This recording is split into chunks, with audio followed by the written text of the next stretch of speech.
saying, are these people, were they kidnapped or not? Well, he can't speak English very well, but he's very evasive. The story he told me is that he was running a spaza shop in Durban. The spaza shop collapsed or something like that, and somebody offered him a job here in Joburg. And he came to take this job whereby he's running the house in which people arrive. But when you ask him exactly what do, he just tell you the Malawians are here to do the cooking for these 98 other people. But what do they do every day when they wake up? What's their job? He's very evasive on that. But I did talk to a few of them who can speak some bit of English. They say they were coming here to look for jobs, and it looks like, from what I can understand, they are brought here to be distributed to run the spaza shops around the whole country. Minister, for those that have just joined us right now on SABC, can you just recap to us the process that happened here, the arrest that took place, the team that was part of it? I know this was a multidisciplinary team that came out, and that home that they were found in. Just describe to us what was the situation when the team went in. Yeah, look, it's a huge house. That's why it could house 103 people. But the conditions, there's nothing, no finish, it's just blankets all over the floor, dirty pots, dirty plates. But the house is sort of fortified because they are butler proofs all over, at the doors, the windows and all that. Yes, and yes, you are right, it was a team led by the rapid response team of the police, and brought in Home Affairs immigration officers. And paramedics have to be rushed in because I told you some of them were found not to be in good health. Minister, what is the process now? What happens to those undocumented migrants, and will they now be brought into court? Look, the kingpin is a refugee.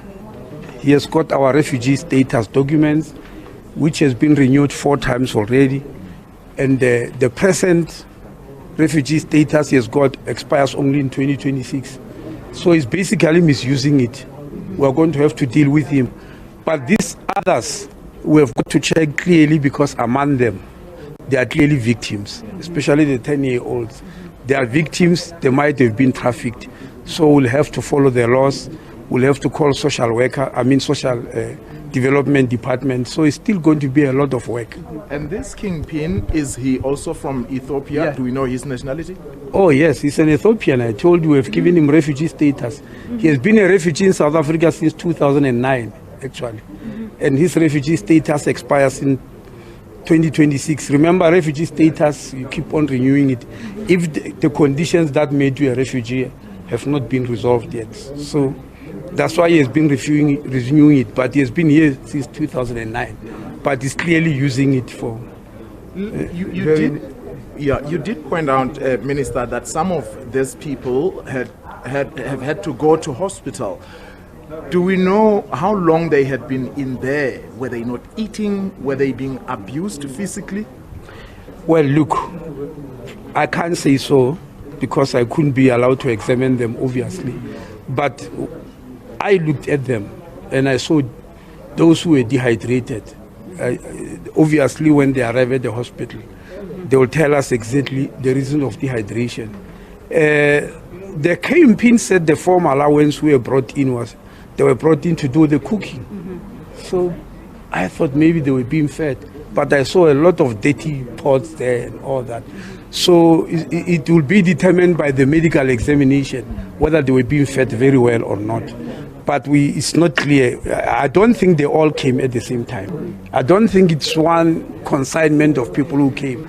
I think the house is being used to bring people into the country and distribute them for all over, whoever wants cheap labor, I think. Do we have an understanding of how they entered into the country? The 4 passports that you found, none of them have any entry stamps or visas for the country. There are 103 people, but only 4 passports, meaning only 4 people have got passports. But those passports are meaningless because there are no visas inside. When you come from Ethiopia to come to South Africa, you need a visa, even if you've got a passport. But secondly, there are no stamps. there's no indication that they went through any formal border. So they are just carrying the passport, but they came illegally, very clearly. Do we know who is the owner of this house? Well, look, we got the manager. Clearly he's hired from what he told us. He said something like being paid 15,000 rand. We don't know whether per person they keep there or what. Because as I'm saying, he's very evasive, but he also doesn't speak very good English. It's difficult to understand him. So we still have to look for the owner. The police will still have to find the owner very, very clearly. Minister, we've had these concerns around illegal migrants, undocumented foreigners that are in this country. You're saying that this specific, manager has refugee status. Do we have porous borders, and do we need to see some change in our refugee bills that we have and laws that we have to ensure that we don't have people abusing these kind of statuses? No, but you can't keep on asking the same question about porous borders. We've acceded to that. We've conceded to that long ago. That's why we established the Border Management Authority, and we hired border guards last year on the 14th of July, and the border guards since July have already stopped 35,000 people who were trying to come into the country illegally.